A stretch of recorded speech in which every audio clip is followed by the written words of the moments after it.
Welcome to Girisha's Class YouTube channel. Joint venture account presented by Girisham, Assistant Professor, Shri R.M. Deshpande Government First Grade College, Mulugund, Gadag District. Learning objectives from this video. Meaning of joint venture. Features or characteristics of joint venture business. Difference between joint venture business and partnership firm. Methods of maintaining joint venture accounts.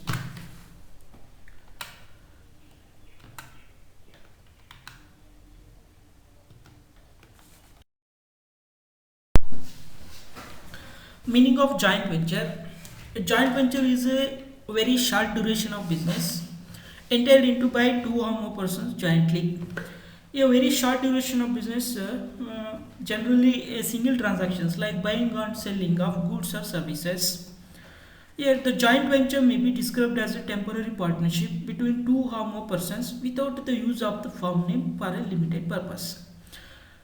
Partnership firm is a permanent partnership firm, but running of the business with the use of the firm name. But here, joint venture business is a temporary partnership. Here also, two or more persons associations and sharing the profits and losses in their agreed ratio. In a partnership firm also, there are two or more persons sharing the profits and losses in the equal ratio. Joint venture means two or more persons agree to undertake a particular form of business and to share the profits and losses in the agreed ratio. If agreement is silent, in the equal ratio.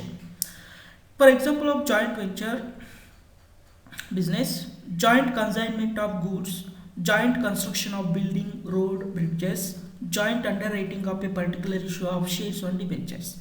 For example, in a building construction contract entered into by three persons, ABC ಅನ್ನೋ ಮೂರು ವ್ಯಕ್ತಿಗಳು ಒಂದು building ಕನ್ಸ್ಟ್ರಕ್ಷನನ್ನು ಕಾಂಟ್ರಾಕ್ಟಿಗೆ ತೊಗೊಳ್ತಾರೆ.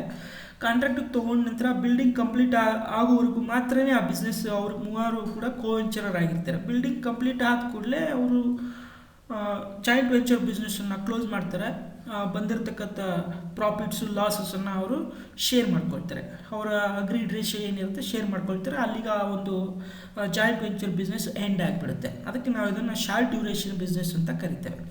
ಅಂದರೆ bridge construction ಆಗಿರ್ಬೋದು, road construction ಆಗಿರ್ಬೋದು, ಏನು ಕಾಂಟ್ರಾಕ್ಟಿಗೆ ಕೊಡ್ತೀವಿ ಅಲ್ಲಿ coventurers means two or more persons jointly take the contract.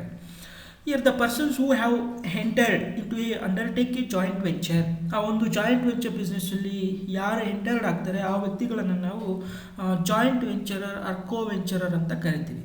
ಇನ್ನು ಪಾರ್ಟ್ನರ್ಶಿಪ್ ಫಾರ್ಮಲ್ಲಿ ನಾವು ಪಾರ್ಟ್ನರ್ಸ್ ಅಂತ ಕರಿತೇವೆ. Features of joint venture. ಇಲ್ಲಿ it is a short duration special purpose partnership. Parties in venture are called co venturer. Co-venturers may contribute funds for running the business and supply stock for their regular business. ಇಲ್ಲಿ ಕೂಡ joint venture ಬಿಸ್ನೆಸ್ಸಲ್ಲಿ ಕೂಡ business running ಆಗಲಿಕ್ಕೆ ಕೋವೆಂಚರರ್ಸು amount contribute ಮಾಡಿರ್ತಾರೆ, ಇಲ್ಲ ಬೇಕಾಗಿರ್ತಕ್ಕಂಥ ಗೂಡ್ಸನ್ನು supply ಮಾಡಿರ್ತಾರೆ. Coventurers share the profits and losses of the venture at an agreed ratio. ಈ ಒಂದು ಜಾಯಿಂಟ್ ವೆಂಚರ್ ಬಿಸ್ನೆಸ್ಸಲ್ಲೂ ಕೂಡ ಪ್ರಾಫಿಟ್ ಲಾಸನ್ನು ಅಗ್ರೀಡ್ ರೇಷಿಯೋದಲ್ಲಿ ಶೇರ್ ಮಾಡ್ಕೊಳ್ತಾರೆ. Generally, profit or loss of the venture are computed at completion of the venture. ಇಲ್ಲಿ joint venture ಬಿಸ್ನೆಸ್ಸಲ್ಲಿ profit or loss of the business joint venture ಬಿಸ್ನೆಸ್ಸನ್ನು ಯಾವಾಗ ಕ್ಯಾಲ್ಕುಲೇಷನ್ ಮಾಡ್ತಾರೆ ಅಂದರೆ ಆ ಜಾಯಿಂಟ್ ವೆಂಚರ್ ಬಿಸ್ನೆಸ್ ಕಂಪ್ಲೀಟ್ ಆದ ಕೂಡಲೇ ಕ್ಯಾಲ್ಕುಲೇಷನ್ ಮಾಡ್ತಾರೆ. ಪ್ರತಿ ವರ್ಷವೂ ಕೂಡ ಕ್ಯಾಲ್ಕುಲೇಷನ್ ಮಾಡೋದಿಲ್ಲ. ಈಗ ಕಾಂಟ್ರಾಕ್ಟಿಗೆ ನಾವು ಒಂದು ಬಿಲ್ಡಿಂಗ್ ಕನ್ಸ್ಟ್ರಕ್ಷನ್ ಕಾಂಟ್ರಾಕ್ಟ್ ತೊಗೊಂಡಿದ್ದೇವೆ ಅಂದ್ರೆ ಬಿಲ್ಡಿಂಗ್ ಕನ್ಸ್ಟ್ರಕ್ಷನ್ ಯಾವಾಗ ಕಂಪ್ಲೀಟ್ ಆಗುತ್ತೋ ಆವಾಗ ನಾವು ಪ್ರಾಫಿಟ್ ಆರ್ ಲಾಸ್ ಅಕೌಂಟನ್ನು ಪ್ರಿಪೇರ್ ಮಾಡ್ತೇವೆ. ಯಾರು ಎಷ್ಟು ಅಮೌಂಟ್ ಕಾಂಟ್ರಿಬ್ಯೂಟ್ ಮಾಡಿದ್ದಾರೆ, ಯಾವ ಕೋವೆಂಚರರು ಮೆಟೀರಿಯಲ್ ಸಪ್ಲೈ ಮಾಡಿದ್ದಾರೆ, ಆ ಒಂದು ಬೇಸಲ್ಲಿ ನಾವು ಪ್ರಾಫಿಟ್ ಆ್ಯಂಡ್ ಲಾಸ್ ಅಕೌಂಟನ್ನು ಪ್ರಿಪೇರ್ ಮಾಡಿ ಫೈನಲಿ ಆಗಿ ಅವರು ಅವರ ಅಗ್ರೀಡ್ ರೇಷಿಯೋದಲ್ಲಿ ಶೇರ್ ಮಾಡ್ಕೊಳ್ತಾರೆ. Difference between the joint venture and partnership firm. ಇಲ್ಲಿ ಜಾಯಿಂಟ್ ವೆಂಚರ್ ಬಿಸ್ನೆಸ್ಗೂ ಮತ್ತು ಪಾರ್ಟ್ನರ್ಶಿಪ್ ಫಾರ್ಮ್ಗೂ ಇರ್ತಕ್ಕಂಥ ವ್ಯತ್ಯಾಸವನ್ನು ತಿಳ್ಕೊಳ್ತಾ ಹೋಗ್ತೀವಿ. Joint venture business is limited to a specific venture, but partnership firm is not limited to a specific venture. Joint venture business, the persons carrying on business are called co-venturers. Now joint venture business ಅಲ್ಲಿ joint venture ಬಿಸ್ನೆಸ್ಗೆ enter ಆಗ್ತಕ್ಕಂಥ ಪರ್ಸನ್ಸನ್ನು ನಾವು coventurers ಅಂತ ಕರಿತೀವಿ. Partnership ಫಾರ್ಮಲ್ಲಿ the persons carrying on business, partnership ಫಾರ್ಮನ್ನು ಯಾರು ನಡೆಸ್ತಾರೆ ಆ ವ್ಯಕ್ತಿಗಳನ್ನು ನಾವು ಪಾರ್ಟ್ನರ್ಸ್ ಅಂತ ಕರಿತೀವಿ. ಇನ್ನು joint venture business, the profit and losses are ascertained at the end of the specific venture. ನಮಗೆ ಗೊತ್ತಿರೋ ಹಾಗೆ ಜಾಯಿಂಟ್ ವೆಂಚರ್ ಬಿಸ್ನೆಸ್ಸು ಯಾವಾಗ ಒಂದು ವರ್ಕ್ ಕಂಪ್ಲೀಟ್ ಆಗುತ್ತೆ, ಆ ವರ್ಕ್ ಕಂಪ್ಲೀಟ್ ಆದ ನಂತರ ನಾವು ಪ್ರಾಫಿಟ್ ಆ್ಯಂಡ್ ಲಾಸ್ ಅಕೌಂಟನ್ನು ಕಂಡುಹಿಡಿತೇವೆ. ಬಟ್ ಇನ್ನು ಪಾರ್ಟ್ನರ್ಶಿಪ್ ಫಾರ್ಮಲ್ಲಿ profit and losses are ascertained on an annual basis. ಪ್ರತಿ ವರ್ಷ ವಾರ್ಷಿಕವಾಗಿ ನಾವು P&L ಅಕೌಂಟನ್ನು, ಪ್ರಾಫಿಟ್ ಆರ್ ಲಾಸನ್ನು ಕ್ಯಾಲ್ಕುಲೇಷನ್ ಮಾಡ್ತಾ ಹೋಗ್ತೀವಿ, P&L ಅಕೌಂಟನ್ನು ಪ್ರಿಪೇರ್ ಮಾಡ್ತೀವಿ. Joint venture business, no specific act governing is there. ಯಾವುದೇ ಥರ ಕಾಯ್ದೆ ಅನ್ನೋದನ್ನು ಒಳಗೊಂಡಿರೋದಿಲ್ಲ. ಜಾಯಿಂಟ್ ವೆಂಚರ್ ಬಿಸ್ನೆಸ್ ಯಾವುದೇ ಥರ ಕಾಯ್ದೆ ಇರೋದಿಲ್ಲ. ಬಟ್ ಇನ್ನು partnership firms governed by Indian partnership act 1932. Partnership ಫಾರ್ಮನ್ನು ನಾವು ಪಾರ್ಟ್ನರ್ಶಿಪ್ ಆ್ಯಕ್ಟ್ 1932 ರೂಲ್ಸ್ ಗೈಡ್ಲೈನ್ಸ್ ಏನಿರುತ್ತೆ ಅದರಂತೆ ನಾವು ನಡೆಸ್ತಾ ಹೋಗ್ತೇವೆ. Joint venture business, there is no need for forming. Joint venture business running ಮಾಡಬೇಕಾದ್ರೆ ನಾವು ಫಾರ್ಮ್ ಹೆಸರನ್ನು ಇಟ್ಕೊಳ್ದೆ ನಾವು ಜಾಯಿಂಟ್ ವೆಂಚರ್ ಬಿಸ್ನೆಸ್ಸನ್ನು ನಡೆಸ್ಬೋದು. ಆದರೆ partnership firm always has name. Partnership firm ನಡೆಸಬೇಕಾದ್ರೆ ನಾವು ಒಂದು ನೇಮನ್ನು ಇಟ್ಕೊಂಡಿರ್ತೀವಿ. Is compulsory. There is no need for separate set of books and accounts can be maintained even in one of the coventurers books only. ಇನ್ನು joint venture ಬಿಸ್ನೆಸ್ಸಲ್ಲಿ ಯಾವುದೇ ಥರ ನಾವು separate set of books maintain ಮಾಡೋಂಥ ಅವಶ್ಯಕತೆ ಇರೋದಿಲ್ಲ. ಇಲ್ಲಿ ಕೋವೆಂಚರರ್ಸ್ ಎಷ್ಟು ಜನ ಇದ್ದಾರೆ ಅದರಲ್ಲಿ ಯಾರಾದರೂ ಒಬ್ಬರು ಕೂಡ ಒಂದು ಅಕೌಂಟ್ಸನ್ನು ಮೇಂಟೈನ್ ಮಾಡ್ಬೋದು, ಅಥವಾ 3 ಎಷ್ಟು ಕೋವೆಂಚರರ್ಸ್ ಇರ್ತಾರೋ ಅಷ್ಟು ಕೋವೆಂಚರರ್ಸು ಅವರ ಓನ್ ಟ್ರಾನ್ಸಾಕ್ಷನ್ಸ್ ಬೇಕಾದ್ರೆ ರೆಕಾರ್ಡ್ ಮಾಡ್ಕೋಬೋದು. But in partnership firm separate set of books have to be maintained.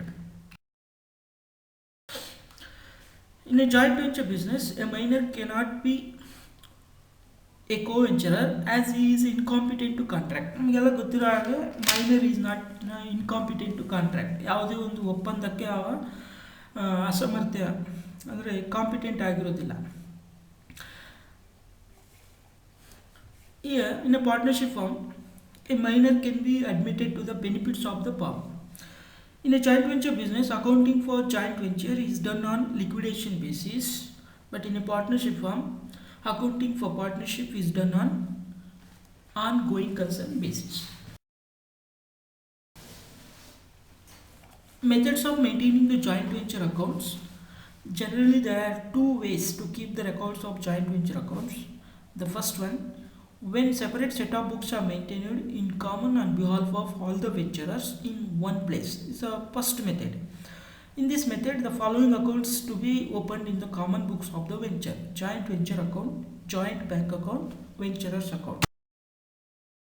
The second method, when no separate set of books are maintained, when no separate set of books are maintained, ಈ ಒಂದು ಎರಡನೇ ಮೆಥಡಲ್ಲಿ there are 2 methods of accounts are followed. ಅದರಲ್ಲಿ first one, when each venturer maintains the accounts, all the transactions of joint venture are recorded. From this method, we prepared joint venture account, co-venturers account. Second method, when each venturer maintains the accounts where his own transactions of joint venture are recorded. We have prepared memorandum joint venture account with co-venturer account. Thank you for taking the time to watch my presentation. ಈ video ತುಂಬ ಇಷ್ಟ ಆದರೆ ಒಂದು like ಕೊಡಿ. ನನ್ನ ಹೆಚ್ಚಿನ ವಿಡಿಯೋಗಳಿಗಾಗಿ ಈ ಒಂದು ಚಾನೆಲ್ಗೆ ಸಬ್ಸ್ಕ್ರೈಬ್ ಆಗಿ. Thank you.